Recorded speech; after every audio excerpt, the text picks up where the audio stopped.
And if you're staying in here, open to Luke chapter 16.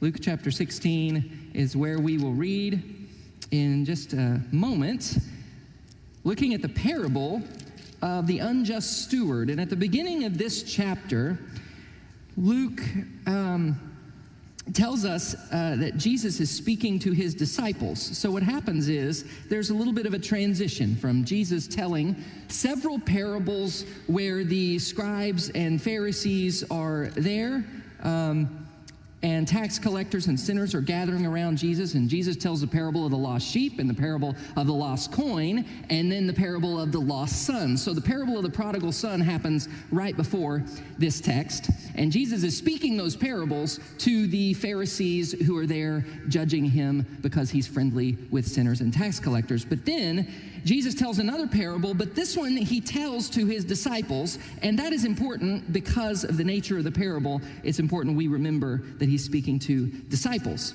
Okay, and now let's read Luke chapter 16, the parable of the unjust steward, the shrewd manager, the dishonest manager. You may have several titles. This is one of those parables that interpreters find difficult, and you'll see why.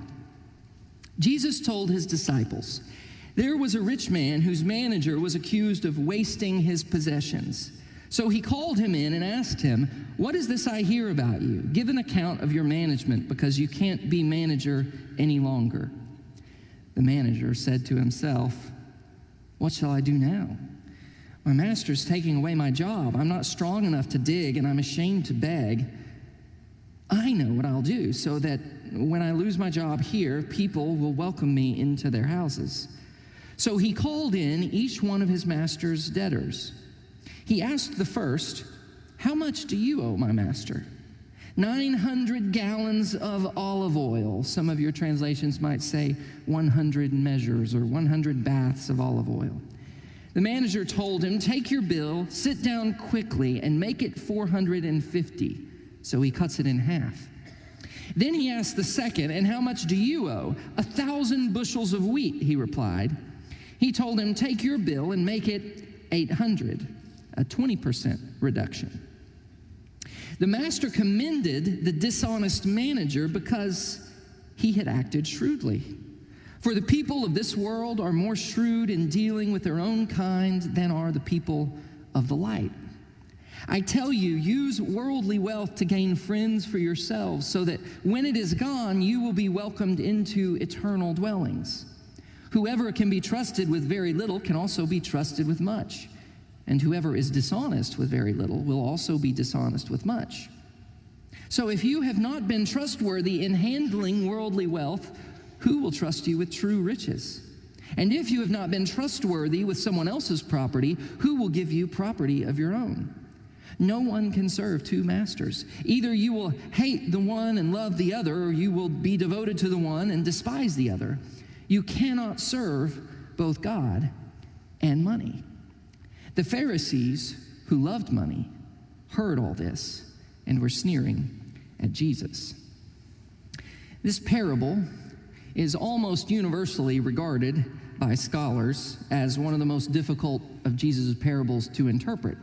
It just has such a strange twist, because essentially the main character of the story is a little bit of a scoundrel. At the beginning, we find out very quickly the manager is wasting his master's possessions.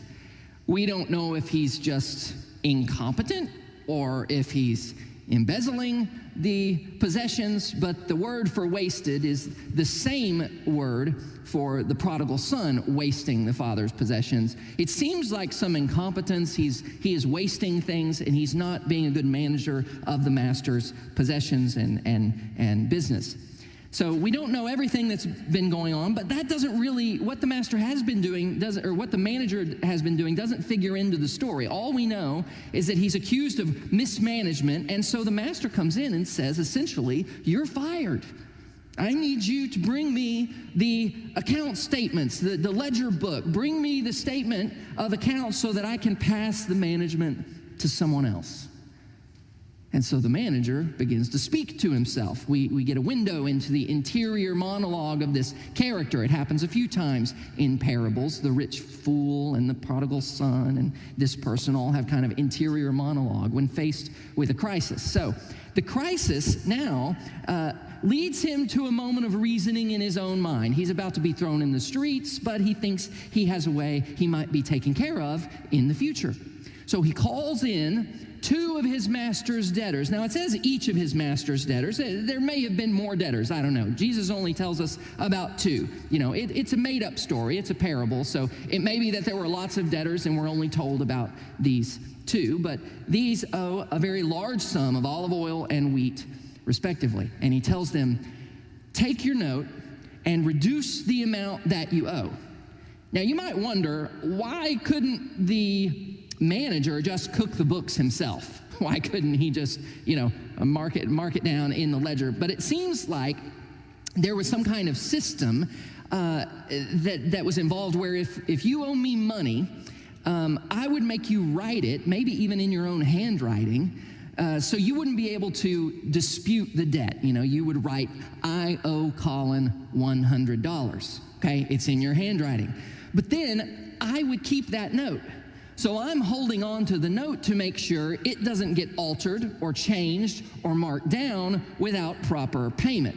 So when you hand me $20, I would hand you the note, and then you would write $80 left. So all of the accounting would be in your handwriting. You can't claim to have been cheated. Seems like it's that kind of system. But shockingly, he tells the first debtor to cut his debt in half. And as far as I can tell, and doing the research and the maths on this would amount to somewhere around 1.5 years' wages for the average person at that time. So we're talking about tens of thousands of dollars. This would be an extremely generous gesture coming from a creditor. But then the twist of the story is how the master responds. We expect the master to come in and say, you wicked servant, you're a thief, you're going to jail. I'm going to sue you for the remainder of the debt. Because the manager has been dishonest. And there are some ways of interpreting this. I don't know, scholars, some suggest that the manager, what he did wasn't really dishonest, that he was only reducing out of the debt his own commission, his own cut of the profits. There's no indication of that. Or that the debt included a certain amount of interest, that you weren't really supposed to charge interest anyway. So he's just, removing that part of the debt. But honestly, those suggestions just seem to be attempts to paint the manager in a better light, so that, you don't have this parable about somebody commending someone who's really dishonest. But you know what? We don't have to do that. You know why? Because Jesus tells us the master commended the dishonest manager. Jesus tells us the manager was dishonest. What he did was bad. What he did with his master's possessions, but without his master's knowledge, in an attempt to just, secure his own future by gaining friends, pretty much. And yet, he is commended. He's praised. Why doesn't the master punish him? Well, it could be because the master's in a little bit of a pickle. Sure, the master might want to, take the manager to court and demand payment for the debts, but at the same time, the master is probably being honored and thanked and praised by the debtors who have just had their debts lowered in this incredibly generous gesture. So the manager has been extremely generous with the master's possessions. I mean, dishonest, yes, but also very generous.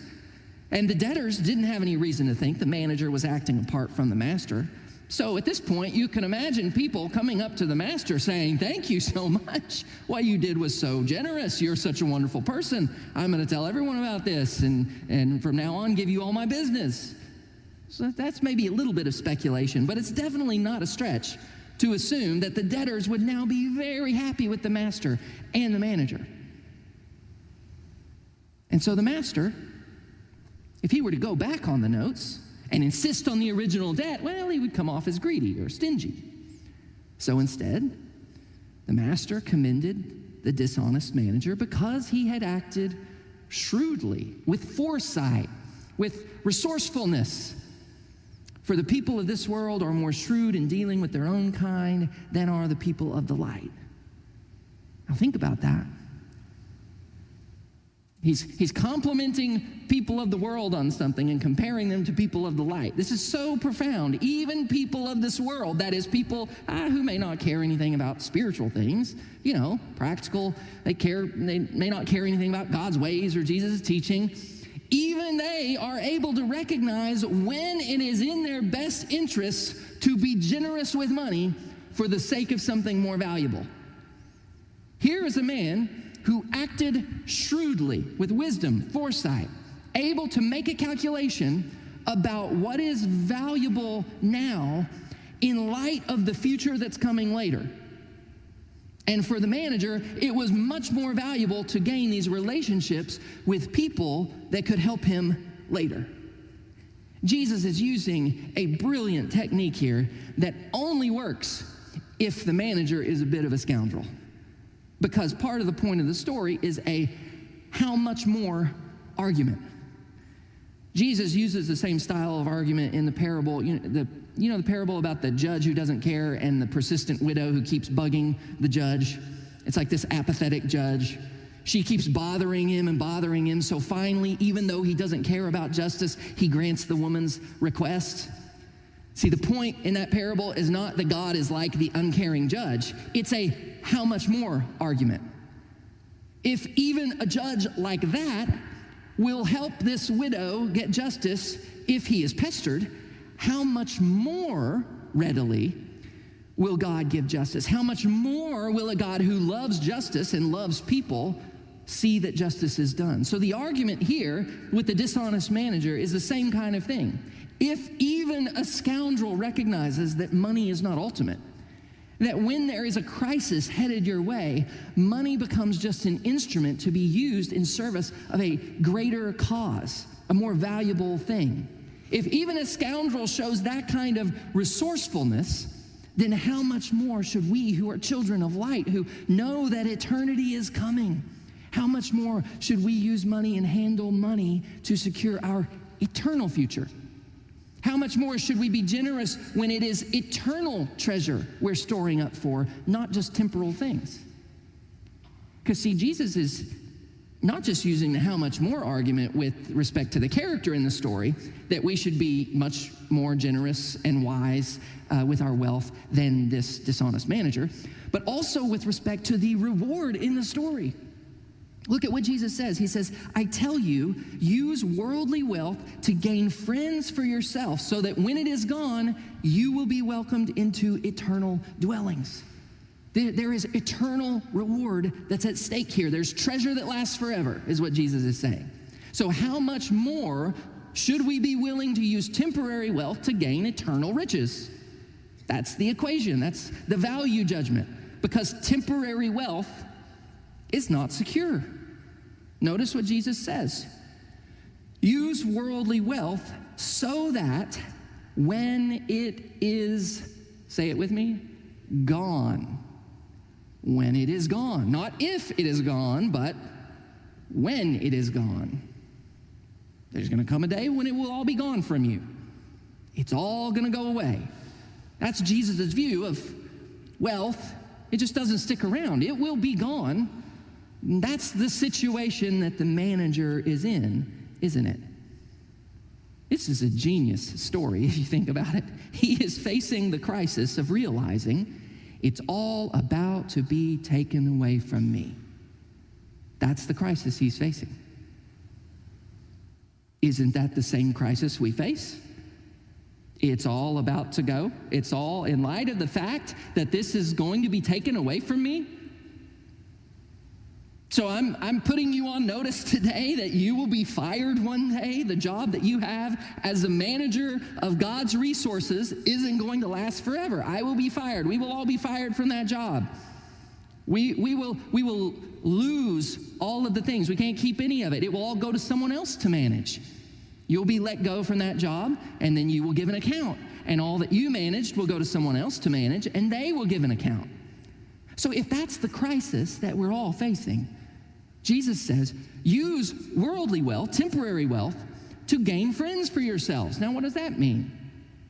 Does that mean that you should value relationships over profit?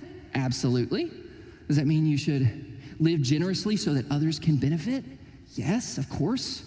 But the primary meaning here is about eternal investment. The focus is on being welcomed into eternal dwellings. And this could mean one of two things, I think. Either Jesus is talking about God welcoming us into eternal dwellings, so that we should use wealth in a way that's pleasing to God, gaining the friendship of God, so that God will then welcome us into his eternal dwelling. Or Jesus could be talking about the residents of heaven welcoming us, so that we should use wealth in a way that gets more people into heaven. Then when we arrive in heaven, there will be a line of people there saying, thank you. Thank you for giving to the Lord. I am alive, right? And maybe Jesus has both of those things in mind, pleasing to God and for the kingdom, for the sake of the kingdom, getting more people into heaven, because he uses the plural friends and the plural dwellings. But he definitely ties our heavenly future to how we invest now in God's kingdom. Remember, Jesus is speaking, this is important, he's speaking this parable to disciples. He's not telling people how to gain entry into heaven. Okay? Do not make the mistake of interpreting this parable in that way. He's not telling you that you can buy your way into heaven if you're generous enough. You cannot do that. This parable is for disciples who have already believed and trusted in Jesus, who are already following Jesus. And Jesus is saying, how much more should you who follow me deal with your wealth in this way, because you have eternal riches to gain. And Jesus is showing us the only way that it makes sense for us to live as his disciples in light of the fact we're all going to lose our jobs as managers. We are to live as managers who face the crisis of losing all that we manage, and we must be wise that we don't waste the master's possessions. There's a radical shift here in the way that we approach money as followers of Jesus. Just think about this idea of heavenly dwellings. If we follow that metaphor through, that means that all believers in some way are engaged in some sort of eternal building project. It's like if you were traveling to a foreign country, let's say, and you were going to live in some foreign place. Pick a country, somewhere you want to live, Switzerland, that's a nice place to live, okay? You're going to live in Switzerland. So you're trying to make preparations for when you get there. But there's no place for you unless you build it. So you have to send ahead the materials needed to construct your dwelling on the other end.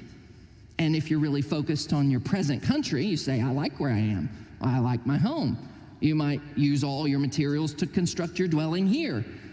And so maybe you send a few things. Maybe you send a tarp and enough to put a pup tent up on the other side, because you're like, I don't think I'm going to stay there very long. I don't really know what it's going to be like. So you take little thought for that foreign country. But then you learn something about your present country. Apparently, there's a law that will require you to leave the country you're in and forfeit everything you've built here within the next 2 years. You have to give it all up. It's some evil government takeover thing. And you have to leave and give it all up, right? Suddenly, you start sending lots and lots of materials ahead instead of building here. Because you realize, wait a minute, I can't keep building something here that I don't get to keep. That's so temporary. That's so foolish. Now, obviously, this isn't exactly our situation, because we're not headed to a foreign country. We're headed home to spend eternity with God. But remember, it's Jesus who is using the metaphor of eternal buildings. May not be exactly like that, but metaphors mean something. So if we arrive on the scene in the heavenly country and we ask the people there, why isn't my house larger than this? They might reply, well, we did the best we could with the things you sent us. But what if it's not just about your dwelling? What if it's about your welcome? What if you really will meet in heaven the people for whom you had a hand in their eternal destiny? Because of how you sacrificed your time, your talent, your treasure for the sake of the gospel. What if that's something that will actually happen? That for everything you gave to support missionaries, to support local ministries for the poor, to support church ministry, or our Pine Coast City Mission Week, or youth camp trips, or disaster relief somewhere, that you will actually meet the people for whom that impacted their eternity. Well, then that changes things. And you might say, well, if only I had more to give, if only I had made more money, something like that, if only. But listen to what Jesus says. That's not the issue. I'm going to read the last part again. Whoever can be trusted with very little can also be trusted with much. Pay attention to the word trust over and over again. Whoever can be trusted with very little can also be trusted with much. And whoever is dishonest with very little will also be dishonest with much. So if you have not been trustworthy in handling worldly wealth, who will trust you with the true riches? And if you have not been trustworthy with someone else's property, who will give you property of your own? No one can serve two masters. Either you'll hate the one and love the other, or you'll be devoted to one and despise the other. You can't serve both God and money. See, this is all about trust, trustworthiness. Again and again, have you been trustworthy? Tell me, if you're trying to determine whether your child can be trusted to take care of a dog, okay? And currently, they have a goldfish and a hamster who've recently died from neglect. You're probably first going to look, if you want to know how well they're going to take care of a dog, you're probably first going to look at how well they take care of the goldfish and the hamster that they already have or had recently. The issue is not what they would do with the dog. The issue is what they now are doing with what they have. So also, the issue is not what you would do with more money. The issue is not what you would do if you had $1 million to give. The issue is not what you would do if you got a raise. The issue is, what am I doing now with the amount, whatever it is, that I have now? The $1,000, the $100, the $10 that I have now. It seems that that's what God is paying attention to. What do you do with just a little? A little time, a little talent, a little treasure tells God a lot. Apparently, God sees the little things. And what we do with little says something about how trustworthy we are. But listen to how Jesus ends this section. Jesus is brilliant, by the way. When Jesus says you cannot serve both God and money, the actual word he uses is not the Greek word for money. Silver, sometimes the Greek word for money is the word for silver. Sometimes it's the name of a certain kind of coin or whatever, but it's none of those words. It's a word that only shows up here in the New Testament. Matthew has the same saying as well. It's the word mammon or mammon. And in some translations, in your Bible, you might have the words, you cannot serve both God and mammon. You've heard that before. The word mammon is not a Greek word. It's derived from a Hebrew word or Aramaic word, and the root is aman. You hear aman can be transformed if you add an N and double the M in the middle. Aman becomes mammon, okay? And can you guess, if you were just going to take a guess at what aman means? Trustworthy. Jesus is making a play on the whole issue of whether we prove trustworthy with what we have. Because in Aramaic, the word mammon meant something like that in which you put your trust, the trusted thing. And that became a common use, kind of an idiom for the word money. Money. The trusted thing. Have you proved trustworthy with the trusted thing? The worldly wealth there is the word mammon. So he uses it 3 times in the passage. There's no reason for this word mammon to show up in the Greek, except for the fact that the gospel writers knew that Jesus was communicating something much deeper here than just pointing just the word, money.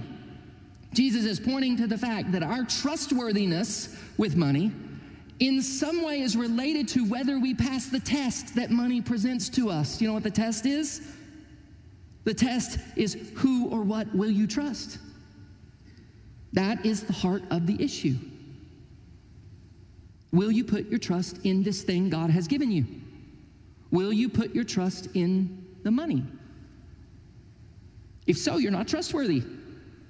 If your trust remains in God, then you are trustworthy in handling the trusted thing. Nothing competes with our trust in God like that thing in which people trust, money. Money is a test of who it is that we really trust. There's this old story in 1845. Sir John Franklin set out from England with 24 officers and 110 crew members on 2 ships on the Franklin expedition. And they were going to find the Northwest Passage through the Arctic. It was one of the most well-funded public expeditions into the Arctic. 1845. It also remains one of the most tragic because both of the ships were lost to the ice and all of the crew perished. All 134, 135. And they didn't fail for lack of funding or lack of training. They failed in part because they set out on the journey carrying the wrong things. They carried the things that were customary for the Royal Officers Club in London. Each ship carried a 1,200-volume library, a hand organ playing 50 tunes, china place settings for officers and the men, cut glass wine goblets, sterling silver flatware engraved on the handles were the individual officers' initials and family crests. The expedition carried no special clothing for the Arctic, only the uniforms of Her Majesty's Navy. And for 20 years, search parties went out and recovered skeletons from all over the frozen sea. And their bodies were found with those supplies that they had chosen to carry with them from the ship. And accompanying one clump of frozen bodies, for instance, were the place settings of sterling silver flatware engraved with the officers' initials and crests. The journey that you're on determines the supplies you need. Just like the Arctic explorers, the silver place settings did very little to help them find the Northwest Passage, and actually took up space on their ship that could have been used for other things. Now listen, God doesn't need you to give up any stuff any more than the North Pole required them to give up their silver. But life with God demands certain things, and a journey through the Arctic demands certain things. If you want to survive the Arctic, then you'll need to give up the library and pack that which has value for the journey. I mean, you don't have to be generous with what God has given you. But if true riches in eternity are the end goal, if you want to arrive in eternity to the welcome of those who are there in part because of your investment in the kingdom of God, if eternal investment and reward is the goal, then it's simply wise to give up what will tangle you up the most on this journey and instead invest in what will hold value for eternity. You know, for those who found themselves in the Arctic carrying silver, they discovered somewhat tragically that what once held enormous value maybe had very little value where they were going. And putting your trust in money on your journey through life is as foolish as trusting in silver to get you through the Arctic. All our things, all the stuff we cling to, will have no value to us at the end of our lives. It's all going to go to someone else. What will matter in eternity is how we invested here generously with our time, our talent, and our treasure for the sake of the gospel of Jesus Christ. I promise you, no one has ever regretted that investment. Let's pray.